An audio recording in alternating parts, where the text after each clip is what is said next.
Apakah senja sengaja tidak turun sehingga Arsenal tidak diizinkan berbuka puasa gelar Eropa?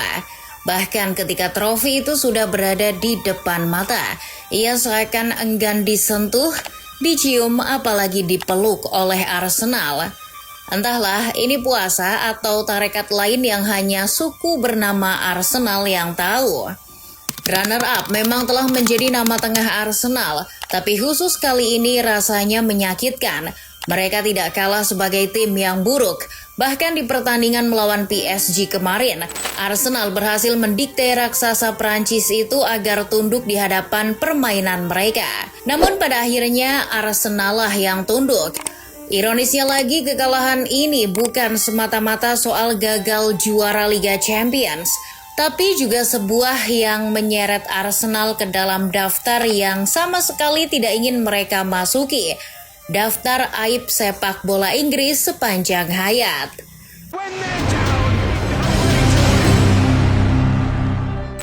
Begitu Daniel Siebert meniup peluit kick-off, PSG mengambil inisiatif untuk mengontrol permainan yang membuat Arsenal memberi tekanan. Tekanan mereka cukup tinggi, mungkin lebih tinggi dari harga emas, sampai-sampai Arsenal berhasil menciptakan peluang duluan yang uniknya justru berasal dari serangan balasan. Adalah Kai Havertz yang memanfaatkan kelengahan pemain PSG untuk track back. Ia lari hingga berhadapan dengan Matvei Safonov. Mungkin karena lupa minum hemaviton jreng, kiper PSG gagal membendung tendangan Havertz. Arsenal unggul 1-0. Sampai sini kita mengerti alasan Mikel Arteta memasang Havertz di 11 pertama. Pengalamannya mencetak gol di final Liga Champions, ia tunjukkan kemarin. Begitu tenang dan klinis. Lalu setelah unggul, apa yang dilakukan Arsenal? Permainan Arsenal berubah 180 derajat. Mereka tidak lagi melakukan pressing tinggi, bahkan para pemain The Gunners tidak terpancing saat PSG mencoba build up dari bawah.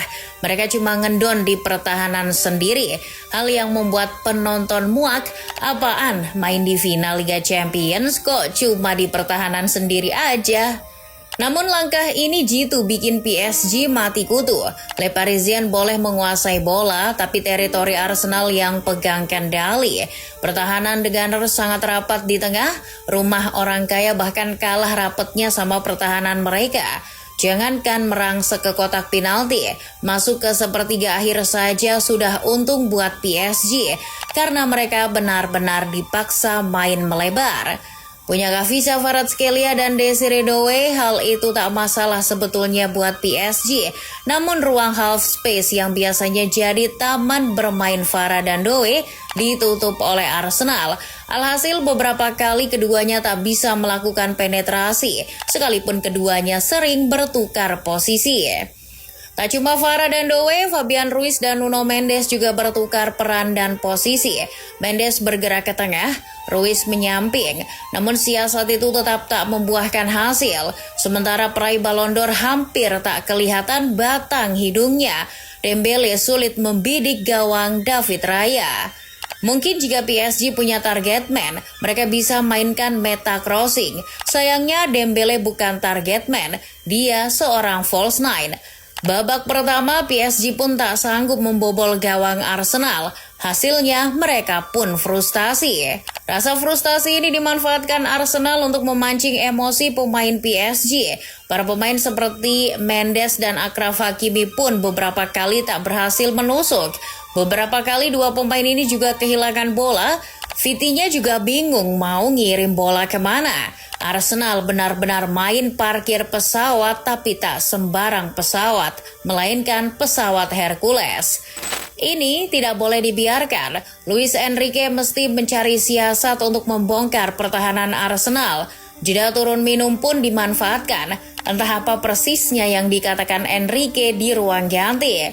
Namun seperti yang dia bilang usai laga, bahwa keinginan juara berturut-turut menjadi motivasinya. Ia mengingatkan ke pemain bahwa mengulang kesuksesan Liga Champions adalah motivasi yang lebih besar dari keinginan Arsenal untuk memenangkan gelar pertama mereka. Enrique salurkan motivasi itu ke pemain, juga menuntut agar para pemainnya meningkatkan intensitas permainan. Enrique menolak untuk mengubah strateginya.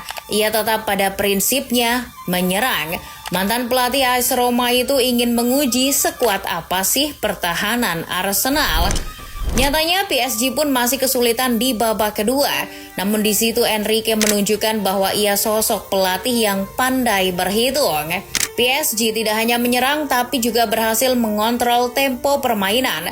Di 15 menit babak kedua, PSG terus menguasai momentum.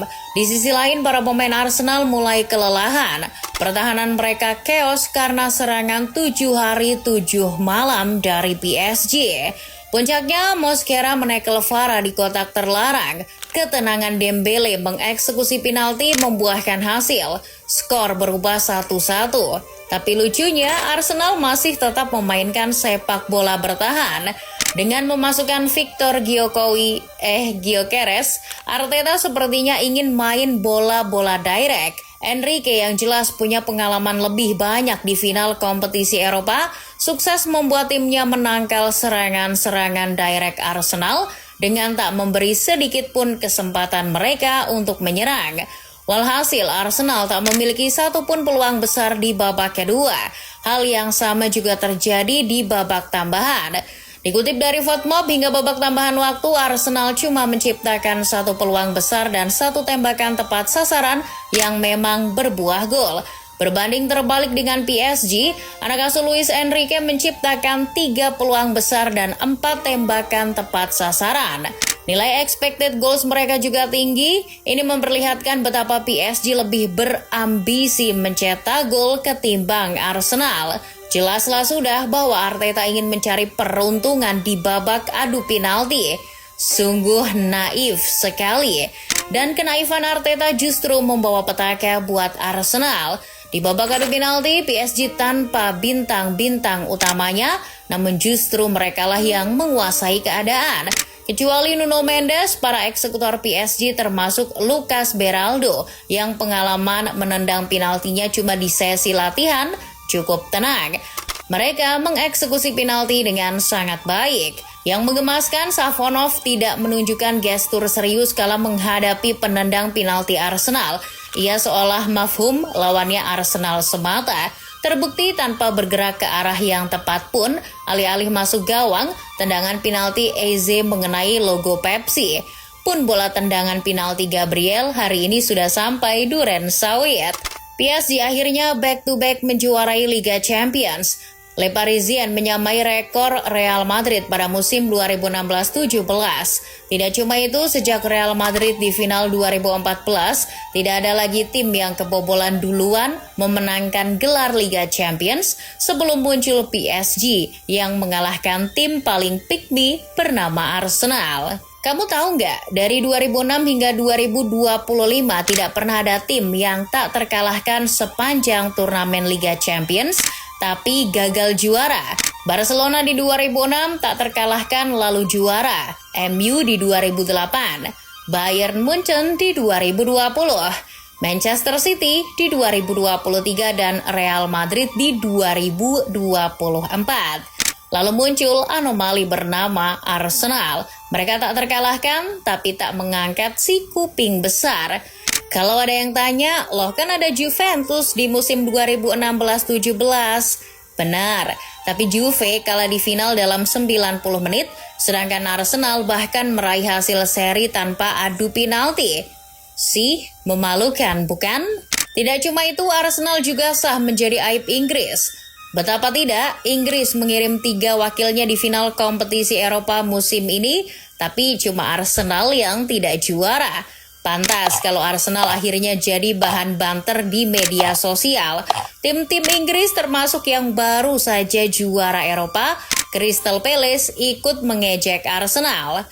Banyak tim Inggris pamer trofi Eropa usai kekalahan Arsenal. Bahkan Arsenal juga kena banter Athletic Bilbao yang pamer karena jadi satu-satunya tim yang tidak dijebol PSG di Liga Champions musim ini. Duh, kasihan sekali Arsenal ini. Tapi tenang, King MU nggak ikut-ikutan kok. Foto Charlton memegang trofi UCL pertama yang diposting itu 2 hari sebelum Arsenal kalah.